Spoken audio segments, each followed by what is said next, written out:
se ha publicado hace un par de semanas en Nature un artículo que está firmado por el laboratorio de DeepMind de Google y el Centro de Plasma de Suiza, el Centro, vamos a decir, de Estudios del Plasma de Suiza, porque parece como el plasma suizo, como si fuera queso suizo o algo así, no, no es que sea plasma con agujeros.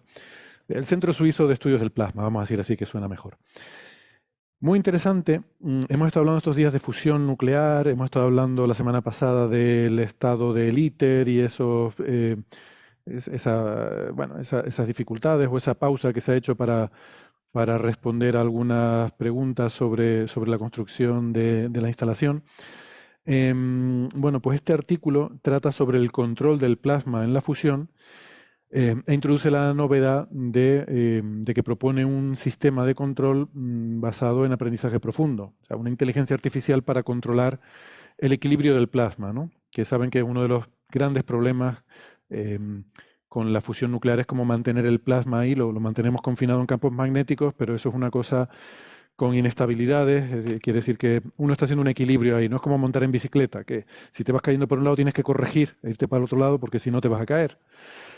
Esto es difícil, complicado, se usan algoritmos complejos para que ir actuando con los campos magnéticos para que el plasma no se te caiga. Y bueno, es una de las dificultades que hay ahora mismo con el plasma, ¿no? Francis, aquí introducen una nueva estrategia que parece muy prometedora, que básicamente, pues como montar en bicicleta o como hacer malabarismo, ¿no? Aprendes a hacerlo a base de practicar mucho, practicas, y una vez que has aprendido, pues ya lo haces sin pensar, ¿no? Sí, bueno, lo que hay que recordar de base, ¿no?, es que los algoritmos de control en general, cuando hay que controlar cualquier instrumento, cualquier reactor de fusión es un instrumento tecnológico que hay que controlar, hay como varias alternativas para realizar ese control, ¿no? El control clásico de toda la vida es suponer que el sistema que queremos controlar está hecho a base de péndulos con amortiguadores. Son sistemas muy sencillitos, lo que yo tengo un pendulito y un amortiguador, ¿eh? Y eso se controla mediante lo que se llama un PID, ¿no? Un control proporcional, integrativo y derivativo, ¿no? Entonces los PID se controlan muy fácilmente y sabemos diseñarlos muy rápido. Con hardware podemos tener controladores PID exquisitos, y en lugares complicados, como puede ser un reactor de fusión o una central nuclear o un coche eléctrico, tenemos cientos de PIDs. Los PIDs funcionan muy bien cuando yo tengo claro, estamos hablando de un objeto ingenieril, de un objeto que ha creado un ingeniero. Entonces el ingeniero ha creado lo que ha creado para colocarlo, para que trabaje en un punto de trabajo, para que trabaje alrededor de un cierto punto de los parámetros del sistema, y entonces se ha seleccionado un punto de trabajo que es estable, y por lo tanto cuando te mueves un poquito de ese punto acabas recuperando el punto, y entonces es muy fácil desarrollar un controlador que controle ese sistema. Y esto es lo que se ha hecho Déjame, toda la quizá, vida. para aclarar a la gente, cuando hablamos de un sistema de control, lo que nos estamos refiriendo es a que si yo tengo un punto donde yo lo quiero mantener, si se me va un poquito hacia la derecha, pues tener un sistema que lo empuje de vuelta a la izquierda. Si se me va para la izquierda, que lo empuje a la derecha. O sea, que el sistema tiende a mantenerlo en el sitio en el que yo quiero. Sí, el ejemplo típico del sistema de control humano que todos conocemos son en los circos, los hombres estos que le dan vueltas a los platos. Tienen como una varilla y tienes un plato dando vueltas, ¿no? Y tú tienes que mover la varilla, tienes que mover la mano para que no se te caiga, ¿no? Porque eso es un péndulo inverso, y ese péndulo inverso, pues si tiene un poquito de ángulo, la gravedad hace que caiga el plato. Entonces tienes que mover la mano hacia el otro lado para compensar. Y vas moviendo la mano y vas generando como un movimiento oscilatorio que compensa las posibles caídas de ese objeto. Eso es un control de un péndulo inverso con un PID, lo que pasa que es manual, lo hace el humano, ¿no? Bien, estos PID están muy bien, funcionan de escándalo, pero tienen el problema de que cuando el sistema que quiero controlar es complicado, el sistema que quiero controlar no tiene un único punto de trabajo, ¿vale? Y está formado de muchas partes, y cada una de esas partes tiene sus propios puntos de trabajo.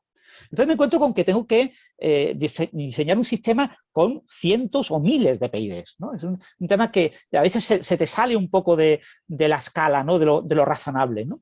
Y al final acabo teniendo un sistema de control muy complicado con personal especializado en ciertas partes, ¿no? Hay personas que saben cómo hay que controlar este trocito del sistema, personas que saben cómo controlar otro trocito, pero no tengo un conocimiento de control integrado, ¿vale? No hay un humano que conduce un coche de estos antiguos de gasolina sin marcha automática y que tiene que controlarlo todo, tiene que controlar el embrague, el freno, las marchas, tiene que controlarlo todo el humano, ¿no? Y lo que haga el humano es lo que hace el coche, ¿no? Sino que lo que tengo es un sistema como los nuevos coches eléctricos, ¿no? Donde el coche funciona solo y a veces él dice, pues yo al humano no le voy a hacer caso, y el humano dice que quiere doblar el volante a la derecha, que lo doble, que se dé gusto, pero yo no voy a doblar la rueda a la derecha, ¿no? Porque si no va a haber un deslizamiento y me voy a salir de la carretera. Entonces, eso lo hace el coche porque tiene muchos controladores en muchos lugares, ¿vale? No solo tiene controladores para el aire acondicionado, sino también para las ruedas, los frenos, luces, el motor, cantidad de etapas. Vale, yo no soy experto en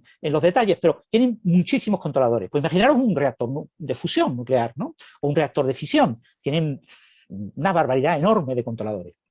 Entonces, una manera de simplificar todo esto es decir, claro, tengo un controlador para cada punto de trabajo, pero ¿y si yo tengo un buen modelo teórico del comportamiento dinámico en un amplio rango del espacio de parámetros del sistema, donde puede haber incluso 4, 5, 10 puntos de trabajo? En lugar de poner 10 controladores, uno para cada punto de trabajo, y cuando se me sale de un punto de trabajo hago un switch y cambio al otro controlador, lo que hago es tener un control que se adapte a la dinámica del sistema. Entonces, ese tipo de control requiere un conocimiento preciso de la dinámica, de la física del problema que quiero controlar, y hay pues, control predictivo, hay muchos tipos de control basados en que yo conozco bien la física, y entonces sustituyo lo que sería tener múltiples puntos de trabajo por tener un control capaz de adaptarse y hay control robusto, hay muchísimas técnicas de control. Entonces, ¿qué pasó a finales de los 90? Incluso yo diría que un poquito antes, mediados de los 90, de los 1990. Lo que pasó es que se empezó a popularizar, sabéis que hubo las redes de neuronas artificiales, estuvieron muy de moda en los 80 y cayeron cayeron en desgracia en la década de los 90. Entonces, en el mundo del control, cogieron la mano y dijeron, ya sí, las redes neuronales no sirven para nada, no van a resolver problemas de inteligencia, la inteligencia de las redes neuronales no sirve para nada, es una cosa absolutamente ridícula, no nos preocupemos, pero para el control sí nos sirve. Porque la red neuronal puede aprender la dinámica del sistema. Y si puede aprender la dinámica del sistema, puede aprender la dinámica de un controlador del sistema. Entonces yo entreno a la red para que pueda controlar la dinámica del sistema. Obviamente tengo que tener sensores, una serie de sensores, serían los sensores que irían a esos PIDs, y tengo que tener actuadores para los diferentes elementos del sistema que quiero controlar. Entonces la red neuronal me aprende la dinámica del sistema y cómo controlar el sistema. Y entonces la red neuronal me permite jugar de una manera mucho más sencilla desde el punto de vista del diseño, porque no necesito tener una persona especializada en ciertas partes de mi sistema, sino que tengo una red neuronal entrenada para entender esas partes del sistema. Y entonces la persona que se encarga del control puede controlar múltiples redes neuronales donde realmente el conocimiento experto sobre la dinámica y el control del sistema lo tiene la red, porque ha sido enseñada, ha aprendido. Entonces eso se popularizó mucho en los 90, claro, cuando vinieron los años 2000 y hubo el renacer de las redes de neuronas artificiales, el campo del control era uno de los campos estrella en el que se estaban haciendo muchísimas cosas, ¿no? Hoy en día, pues una lavadora, un lavavajillas, pues, todo lo que podéis imaginaros, todas las cosas que necesitan un control hoy en día es muy normal hacer control utilizando redes de neuronas artificiales, ¿vale? Claro, ya en la segunda década del siglo XXI se ha puesto de moda el aprendizaje en profundo y son ya técnicas son técnicas sobre todo inspiradas en imágenes, en el procesado de imágenes, donde el aprendizaje profundo y todo el tema de competencia, de tener dos redes, una que trata de resolver el problema y otra que trata de machacar a la otra para que lo resuelva mal, ¿no? Y están peleándose las dos, y el compromiso de las dos, la que tiene que dar la solución buena, acaba aprendiendo muy bien a resolver el problema, con lo que, por ejemplo, la red neuronal puede aprender a generar caras de personas que son fotorrealistas, que alguien diría, pues esto tiene que ser una foto de una persona, no puede ser generado por una red neuronal, ¿no? Pues en muchos procesos la dinámica, yo tengo ya la posibilidad de tener tantos sensores del estado del sistema que en realidad tengo una especie de imagen del estado del sistema. Entonces yo tengo, los sensores me dan una imagen de cómo está el sistema y entonces la red neuronal de aprendizaje profundo aprende a controlar, aprende la dinámica del sistema y a controlar la dinámica del sistema a base de imágenes. Va cogiendo imágenes y va alterando las imágenes, haciendo cosas con los actuadores que tiene, va alterando las imágenes para buscar la imagen que realmente es la que quiere, la que ha aprendido que debe ser la buena del sistema, ¿no? Entonces, con este tipo de técnicas, estoy obviamente simplificando mucho, pero es un poco la idea. La idea de las técnicas que está usando DeepMind para resolver muchos problemas, fundamentalmente es convertir el problema en imágenes y aplicar técnicas de procesado de imágenes para resolver el problema. Para el Go, pues trabajar con la imagen de lo que es el tablero del Go, ¿no? Y ver detalles estructurales en la imagen, con lo que la red aprende. Claro, las redes no aprenden como aprende el humano aprende reacciones muchas veces locales y después tiene una visión global de la imagen y sabe que en la imagen pues hay personas, perros, árboles, casas y coches, ¿no? Pero la red aprende una conexión en la que conecta perro, árbol, casa, coche y ciertas características y monta un montaje que a veces es muy difícil entender cómo la red aprende. Pues ese tipo de aprendizaje de la dinámica del problema es muy útil para tratar de lograr un controlador robusto de un sistema muy complicado que sea un controlador básicamente único. Y eso es una de las cosas que se ha puesto ahora muy de moda en la segunda mitad, perdón, en la segunda década del siglo XXI. Entonces, eso se puede aplicar, obviamente, pues, a controlar sistemas complicados. Un sistema que parece muy complicado. Claro, DeepMind es una empresa a la que le encanta publicar en Nature y publicar en grandes revistas porque resuelve el problema súper complicado, ¿no? He resuelto el ajedrez, he resuelto el Go, he resuelto los juegos de Atari, he resuelto el controlar un reactor de fusión. O sea, tiene que ser una cosa como súper complicada, ¿no? Pero la idea básicamente es esa, ¿no? Se desarrolla un modelo de control que es súper estándar desde el punto de vista conceptual. Es un modelo relativamente sencillo en el que tienes una serie de sistemas que tu sistema está, digamos, tú tienes una serie de sensores que te dan una imagen del sistema, te dan un estado del sistema y tú procesas esa imagen y tú conoces, la red es entrenada con aprendizaje por refuerzo para digamos, buscar construir la imagen buena, la imagen que se sabe que es en la que el sistema está funcionando de forma correcta, ¿no? Entonces, se ha aplicado a un modelo por ordenador, a una simulación por ordenador de un reactor suizo, como acaba de comentar Héctor, que, bueno, es un reactor relativamente pequeñito, relativamente... es una especie es un tokamak, es decir, es un toroide, es un donut, con imanes en el centro y imanes laterales, pero es una vasija relativamente pequeña porque tiene 1,5 metros de altura, tiene un radio de menos de 1 metro, o sea, una máquina muy pequeñita, máquinas como esta hay en España, o sea, no es una gran máquina, no es y el control de esta máquina pues tiene sus dificultades, pero bueno, tampoco ponemos el plasma en estado de fusión, ¿vale? O sea, esta máquina no puede hacer estado de fusión.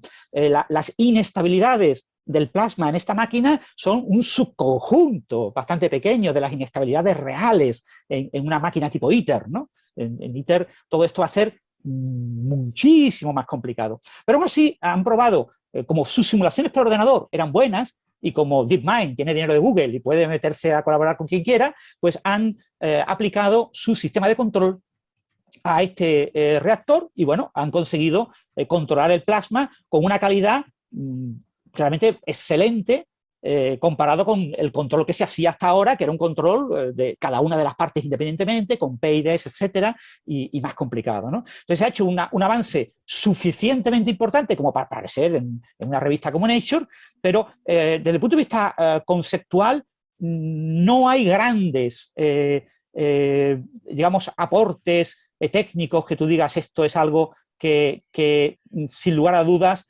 tiene que ir a ITER, ¿no? Por ejemplo, ¿no? Tiene que, una cosa que tendrían que los siguientes reactores de fusión todos estar diseñados con este tipo de técnica. Pues si os fijáis, en realidad el control que se ha hecho es un control muy básico del plasma, ¿no? Entonces, el plasma hay que evitar, el plasma fundamentalmente, las inestabilidades del plasma que queremos evitar son las inestabilidades en las que el plasma tiende a acercarse a la pared y se conecta con la pared. En el momento en el que el plasma se conecta con la pared, el plasma tiende a tirar a la pared, porque la clave del confinamiento magnético es que el plasma, que es muy difuso, en los reactores de fusión hay muy poquitos iones, la fusión es una fuente de energía muy eficiente porque gasta muy poco combustible. ¿Pero por qué se gasta muy poco combustible? Porque queremos que esté muy lejos de las paredes, para que las paredes no se vean afectadas. Entonces el gran problema es que haya un tipo de reconexión del plasma con las paredes. Entonces el sistema de control tiene que, con campos magnéticos, evitar que el plasma, cuando se vaya a acercar a la pared, pues llegue a tocar la pared.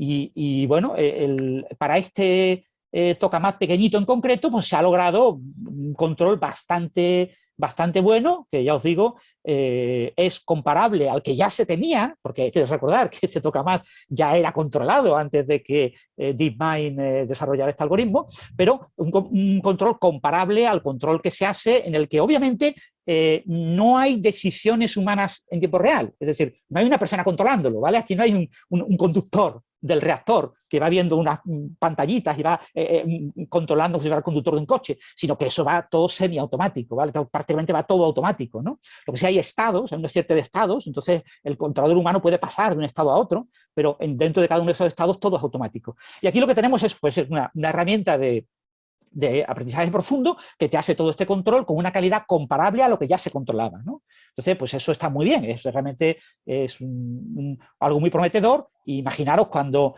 pues yo qué sé, se plantee el desarrollo del futuro de ITER, porque en ITER no se ha desarrollado este tipo de control, ya se está desarrollando un control completamente, digamos, más o menos estándar, pero bueno, para un futuro reactor, de aquí, yo que sé, a 2035, 2040, es muy posible que alguien se plantee en serio que sea controlado completamente por este tipo de herramientas de inteligencia artificial que parece que van a ser capaces de hacerlo. Aquí la clave fundamental es que esto hay que hacerlo en tiempo real, es decir, que tienes que tener una simulación muy rápida de la red neuronal, pero hoy en día con las implementaciones en hardware de redes neuronales se puede hacer perfectamente sin ningún problema, con lo que el hándicap de las redes neuronales, que era el cómputo, pues queda resuelto y ya se puede aplicar a este tipo de técnicas, ¿no? Y donde también una dinámica no excesivamente rápida, aquí no ocurren cosas en escalas de microsegundos, ocurren cosas mucho más lentas, ¿no? Es decir, tú vas viendo con tus sensores que el plasma se va acercando a la pared y te da tiempo suficiente a corregirlo. Entonces no es un problema muy complicado desde el punto de vista conceptual, pero cuando vas a los detalles, pues sí, obviamente es un gran avance porque cuesta mucho trabajo hacer un control preciso de este tipo de sistemas. Conceptualmente parece uno de esos casos de decir, bueno, aplicar aprendizaje profundo, técnicas más o menos bien conocidas, a un problema nuevo, que es interesante, que, bueno, parece que se presta muy bien a este tipo de situaciones, ¿no?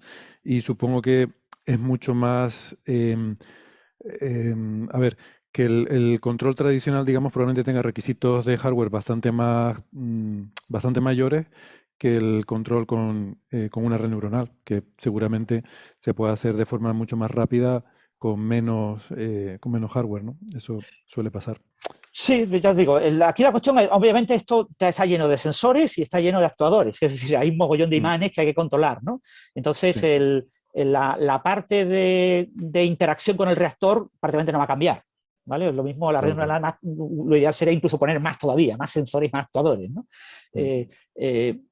Pero bueno, esto por ahora yo no le veo un futuro a corto plazo. O sea, no creo que todos los grandes reactores de fusión experimentales del mundo vayan como locos a ponerse a trabajar con este tipo de técnicas, pero sí lo veo para la siguiente generación de los reactores que se estén diseñando ahora sobre el papel, pues se plantee como una posibilidad razonable el que sean controlados de esta manera, ¿no? La clave aquí es entender bien la física del plasma para entrenar bien a la red antes de que se desarrolle el reactor. Fijaros que aquí lo que tenemos es un reactor ya controlado. O sea, como tenemos ya un reactor ya controlado, yo ya sé cuál es el buen control. Entonces, enseñar a la red con un aprendizaje con refuerzo cuál es el buen control es muy fácil, porque imite el control que ya tiene, ¿vale?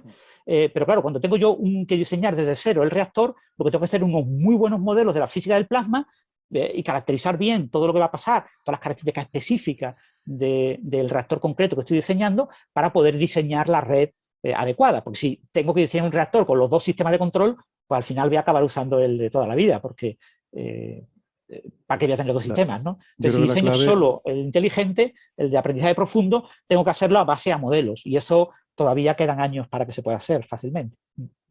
La clave es que tienen un simulador, entonces es muy fácil para poner a la red con muchísimas situaciones que van saliendo del simulador, ¿no? Entonces, lo que habría que hacer será cuando hagas tu reactor, pues hacer un simulador que sea bueno, que sea realista. Claro, pero bueno, eso en este tipo de reactores experimentales que llevan ya muchos años de investigación, se ha depurado mucho los simuladores. O sea, ya tenemos buenos simuladores, ¿vale?